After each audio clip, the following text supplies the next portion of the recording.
Assalamualaikum warahmatullahi wabarakatuh. Alhamdulillahirrahmanirrahim. Wassalatu wassalamu ala asyrofil anbiya'i wal mursalin wa ala alihi washabihi ajma'in amma ba'du. Langsung saja kami dari kelompok 8 dengan mata kuliah Etika dan Profesi Keguruan. Di sini kami akan membawakan makalah kami yang berjudul Peranan Guru dalam Pengembangan Kurikulum. Dosen pengampu kami yaitu Zahra Nugraini MPD. Kemudian kami dari kelompok 8 dengan anggotakan yang pertama Ahmad Julan Nababi dengan NIM 201190008. Yang kedua yaitu Alim Witri Astuti dengan NIM 201190015. Yang ketiga yaitu Anis Nurul Afifah dengan NIM 20119002026.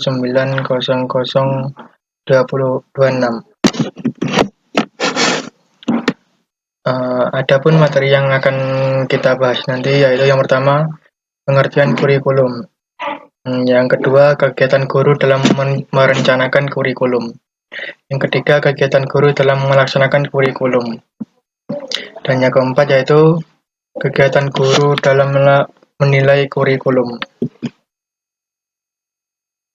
Langsung masuk kepada poin pertama yaitu pengertian kurikulum. Kurikulum merupakan seperangkat rencana dan pengaturan pendidikan atau pengajaran dan hasil pendidikan atau pengajaran yang harus dicapai oleh anak didik, kegiatan belajar mengajar, serta dalam pemberdayaan sumber daya pendidikan dalam pengembangan kurikulum itu sendiri. Adapun kurikulum bisa meliputi semua aktivitas yang dilakukan di sekolah dalam rangka untuk mempengaruhi anak didik dalam belajar agar tujuan pendidikan dapat tercapai. Dengan demikian, dapat disimpulkan bahwa kurikulum merupakan bagian dari suatu sistem pengelolaan yang menyangkut perencanaan, pelaksanaan, dan evaluasi pembelajaran yang dijadikan pedoman ataupun panduan bagi guru dalam melaksanakan kegiatan pembelajaran. Yang kedua yaitu kegiatan guru dalam merencanakan kurikulum. Ada beberapa langkah yang harus dituju, yaitu langkah pertama menentukan tujuan yang ingin dicapai.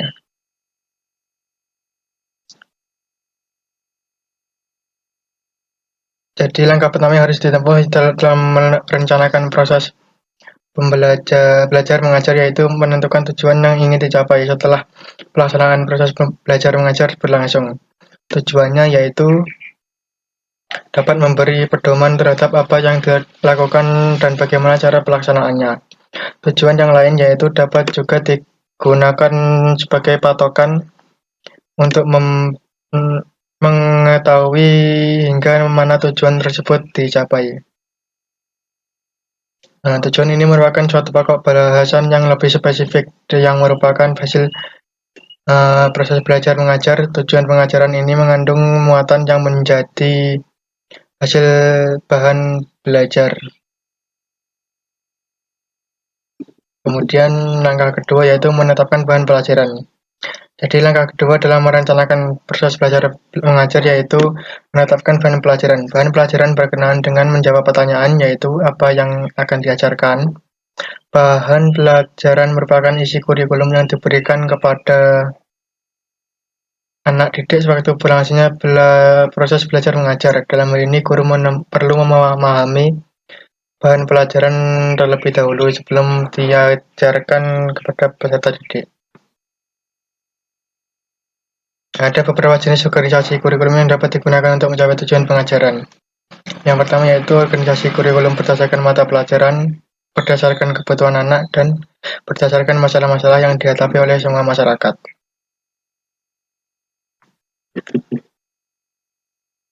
Kemudian yang ketiga yaitu menentukan metode pengajaran. Jadi langkah ketiga yaitu merencanakan proses belajar mengajar adalah menentukan metode mengajar. Menentukan metode mengajar erat kaitannya dengan pemilihan strategi belajar mengajar yang paling efisien dan efektif.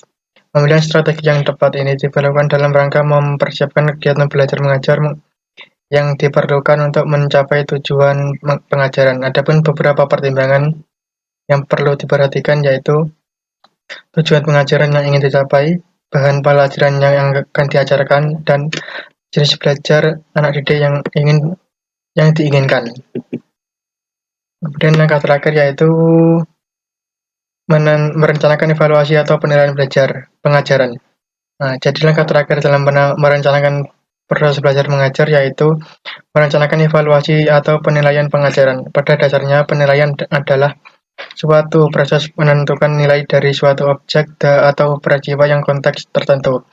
Lebih lanjut, Sukadaminata mengatakan bahwa untuk mengevaluasi komponen-komponen dan proses pelaksanaan mengajar bukan hanya dilakukan tes, tapi juga digunakan bentuk-bentuk tes non-tes, seperti observasi, studi dokumenter, analisis data, hasil angket, dan juga checklist.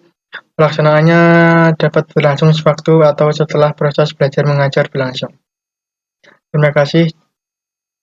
Mungkin itu yang dapat saya sampaikan. Selanjutnya akan dilanjutkan oleh rekan saya. Baik, saya akan melanjutkan materi yang selanjutnya yaitu kegiatan guru dalam melaksanakan kurikulum. Ada 3 kegiatan yang dilakukan oleh guru, yaitu yang pertama kegiatan pendahuluan ataupun awal, yang kedua kegiatan inti, dan yang ketiga kegiatan penutup ataupun akhir. Yang dimaksud dengan kegiatan pendahuluan yaitu dilakukan untuk menciptakan suasana awal pembelajaran yang kondusif dan menyenangkan serta untuk mendorong siswa memfokuskan perhatiannya pada kegiatan pembelajaran tip abstrak agar mereka mampu mengikuti proses pembelajaran dengan baik dan produktif. Tujuannya yaitu untuk pemanasan bagi siswa sehingga mereka bisa memasuki tahap pembelajaran berikutnya dengan mudah. Pada tahap ini dapat dilakukan penggalian atau eksplorasi terhadap pengalaman yang telah dimiliki siswa terkait dengan tema yang akan disajikan. Yang kedua yaitu kegiatan yang dilakukan guru adalah kegiatan inti. Dalam kegiatan inti, guru sudah harus memusatkan proses pembelajaran pada kegiatan-kegiatan yang bertujuan untuk mencapai tujuan pembelajaran. Penyajian bahan pembelajaran dilakukan dengan menggunakan berbagai strategi ataupun metode yang bervariasi dan dapat dilakukan secara klasikal, kelompok kecil untuk mengembangkan kemampuan siswa bekerja sama atau bekerja sama satu sama dengan yang lain, ataupun metode pembelajaran yang mampu melayani siswa secara perorangan. Yang ketiga yaitu kegiatan penutup ataupun akhir.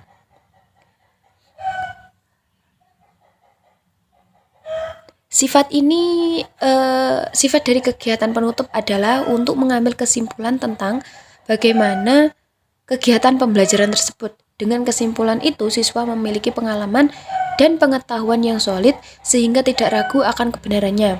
Guru harus mampu memberikan klarifikasi akan keraguan siswa atas berbagai konsep yang baru saja dipelajari bersama-sama. Beberapa contoh kegiatan akhir penutup yang dapat dilakukan adalah menyimpulkan, mengungkapkan hasil pembelajaran yang telah dilakukan, mendongeng, membaca cerita yang terkait dengan pembelajaran dari buku, dan lain sebagainya. Yang selanjutnya yaitu kegiatan guru dalam menilai kurikulum. Yang pertama, pengertian penilaian kurikulum. Penilaian kurikulum adalah kegiatan yang dilakukan untuk mengumpulkan informasi apakah kurikulum yang diterapkan dalam pendidikan itu baik atau buruk sehingga dapat diambil langkah tindak lanjut pengembangan kurikulum. Penilaian kurikulum harus mencakup 3 aspek secara utuh dan proporsional sesuai dengan kompetensi inti yang telah ditentukan. Aspek tersebut meliputi aspek sikap, aspek pengetahuan, dan aspek keterampilan, di mana dalam menilai ketiga aspek tersebut berbeda-beda. Untuk menilai aspek sikap dapat dilakukan dengan pengamatan oleh guru. Pengamatan pribadi oleh diri sendiri dalam hal ini adalah peserta didik dan daftar isian sikap yang telah disesuaikan dengan kompetensi inti. Dalam menilai kurikulum ada beberapa ketentuan yang harus diperhatikan, yaitu evaluasi kurikulum merupakan upaya mengumpulkan dan mengolah informasi dalam rangka meningkatkan efektivitas pelaksanaan kurikulum pada tingkat nasional, daerah, dan satuan pendidik. Yang kedua, evaluasi kurikulum dilakukan oleh pemerintah daerah, satuan pendidik, dan masyarakat. Selanjutnya, evaluasi muatan nasional dan muatan lokal yang dilakukan oleh pemerintah. Yang selanjutnya yaitu evaluasi muatan lokal dilakukan oleh pemerintah daerah sesuai dengan kewenangannya masing-masing. Selanjutnya, evaluasi kurikulum tingkat satuan pendidikan dilakukan oleh satuan pendidikan yang berkoordinasi dengan dinas pendidikan. Baik, Assalamualaikum warahmatullahi wabarakatuh. Saya akan melanjutkan penyampaian materi yang sebelumnya sudah disampaikan oleh teman saya. Poin kedua yaitu guru dalam menilai kurikulum. Yang pertama, menilai rancangan kurikulum. Ketika merancang sebuah kurikulum, guru harus dilibatkan secara langsung karena rancangan kurikulum harus diarahkan serta diprioritaskan terhadap program pembelajaran untuk selanjutnya digunakan sebagai kerangka perencanaan pembelajaran di dalam kelas.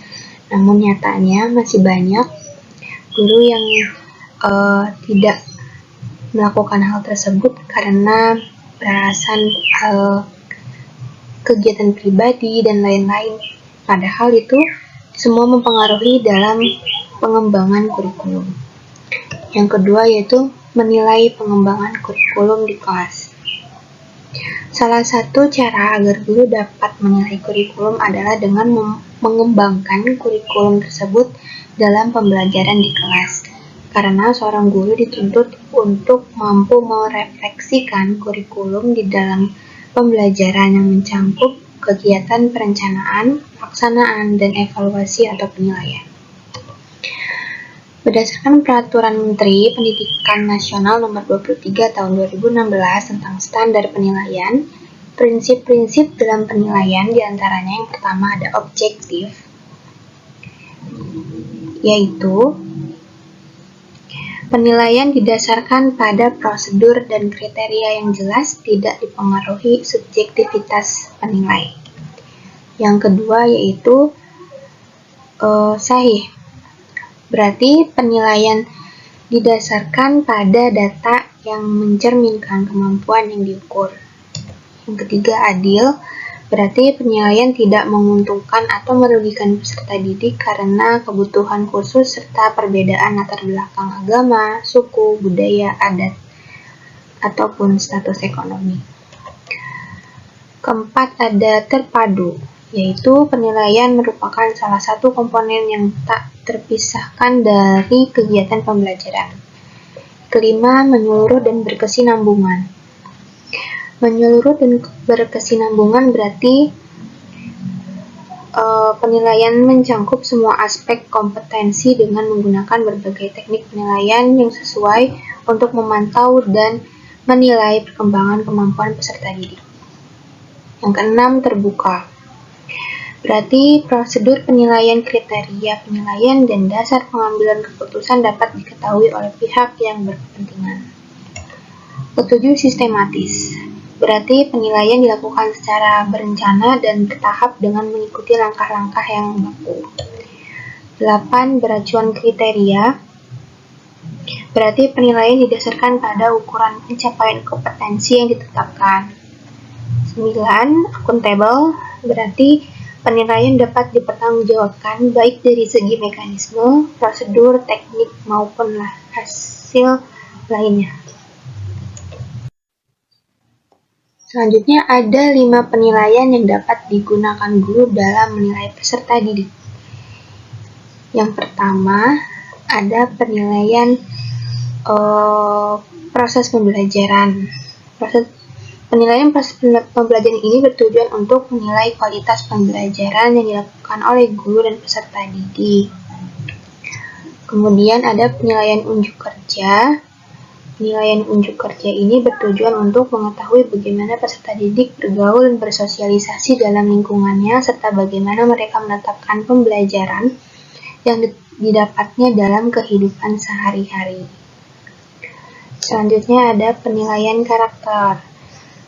Penilaian karakter ini dilakukan karena dalam pembelajaran guru dituntut untuk tidak hanya mentransfer ilmu pengetahuan saja, akan tetapi guru juga harus menanamkan nilai-nilai karakter kepada peserta didiknya agar peserta didik dapat menerapkan karakter tersebut dalam kehidupan sehari-hari. Selanjutnya penilaian portofolio. Ini berupa kumpulan tugas-tugas yang dikerjakan oleh peserta didik. Adapun beberapa yang perlu diperhatikan dalam penilaian portofolio ini, yaitu tugas yang dikumpulkan asli dari peserta didik,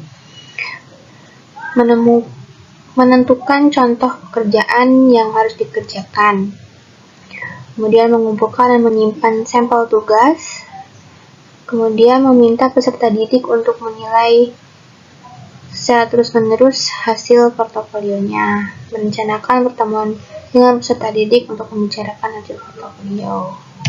Yang kelima, penilaian ketuntasan belajar. Penilaian ketuntasan belajar ini diukur berdasarkan kriteria ketuntasan minimal atau KKM. KKM yang ditetapkan ini berfungsi agar peserta didik memiliki motivasi belajar yang tinggi agar nilai yang didapatnya lebih tinggi dari nilai KKM yang ditetapkan.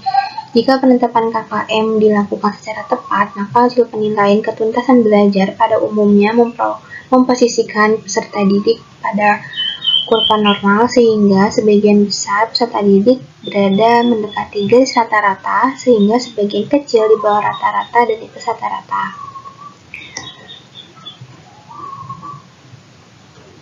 Guru dalam menilai kurikulum bertujuan untuk mengetahui kelebihan dan kelemahan dari kurikulum yang sedang digunakan. Untuk dapat menilai kurikulum, guru harus mengimplementasikan kurikulum dalam proses pembelajaran di dalam kelas. Meeting dapat bisa kami sampaikan, kurang dan lebihnya mohon maaf. Wassalamualaikum warahmatullahi wabarakatuh.